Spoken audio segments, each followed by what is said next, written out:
Recently, BBC's transformation has been surprising. As I mentioned earlier, on February 7th, 2025, BBC released a 7-minute video titled DeepSeek, TikTok, Temu, How China is Taking the Lead in Tech.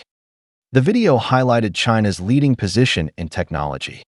For example, tech products like DeepSeek have attracted global attention and even influenced the US stock market. The report did not use the usual negative filter, but presented China's technological achievements in a relatively objective manner. On February 18th, 2025, BBC's Chinese X account posted a video showcasing the magnificent winter scenery of Xinjiang, calling it spectacular and like a silver-white world. This starkly contrasted with BBC's previous reports on Xinjiang, such as re-education camps and forced labor, showing a pure appreciation of natural beauty without mentioning political or human rights controversies. Recently, BBC also reported on the box office success of the Chinese animated film Neza 2, noting that it not only reflected the rise of China's animation industry, but also demonstrated the boundless possibilities of Chinese traditional mythology in a modern context. The tone of the report was neutral to positive, avoiding the usual sarcasm or skeptical tone. Lately, such news has actually become more frequent. To be honest, I even started to wonder if BBC's account had been hijacked by hackers. But some netizens pointed out that this was BBC's aggressive salary demand behavior, warning that the US government's closure of USAID was a huge decision mistake. If the organization does not resume its long-term financial support to BBC, BBC will start reporting on China objectively. This directly proves that Western media, including BBC and CNN, have long been spreading rumors and smearing China, with the US government as the main driving force behind it.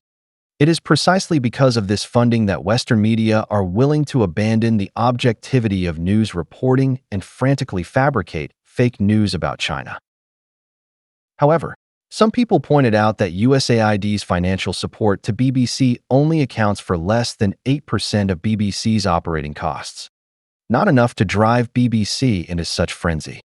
The main reason for BBC's shift is still a significant change in the British government's stance.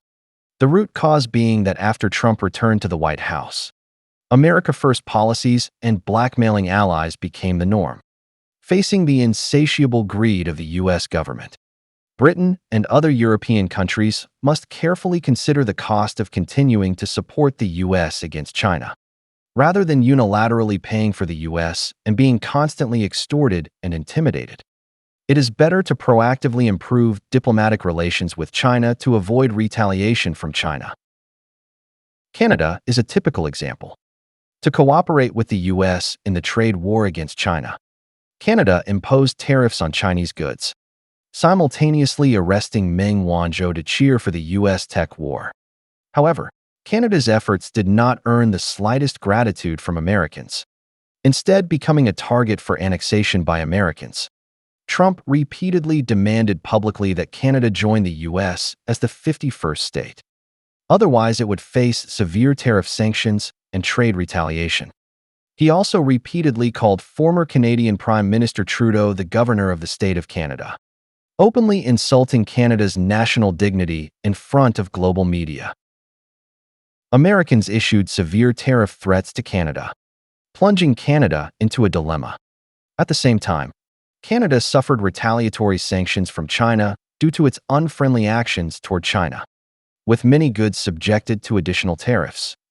In this year's context, the British government is unwilling to bet solely on the US. Britain has actively cooperated with China on several major projects like the Asian Infrastructure Investment Bank, restoring economic exchanges between the two countries. As a BBC controlled by the British government, shifting its reporting direction is only natural. Besides, BBC as a traditional media outlet is facing challenges from new media forms like self-media, especially with the rise of video platforms like TikTok and YouTube. BBC can no longer monopolize news channels. Many Western bloggers travel to China, using their cameras to document China's cities, countryside, and people's lives. sharing them on these platforms. More and more people realize that China is a highly modernized country with well-developed infrastructure. Its highway and high-speed rail networks lead the world. The modernization level of Chinese cities like Shanghai, Beijing, and Shenzhen far surpasses that of European and American cities. Even the construction standards of second and third-tier cities leave them feeling inferior. In Chinese people's lives, high-tech elements like mobile payments, facial recognition, electric vehicles, drones, and robots are very active, not as backward as depicted under BBC's death filter. When products from Chinese high-tech companies like TikTok, DeepSeek, Huawei, DJI, BID, and Unitree sweep the globe, convincing audiences that China is a poor and backward country becomes extremely difficult. BBC may have realized that as a news outlet. Losing credibility means heading down the path to death. Changing now might not be too late.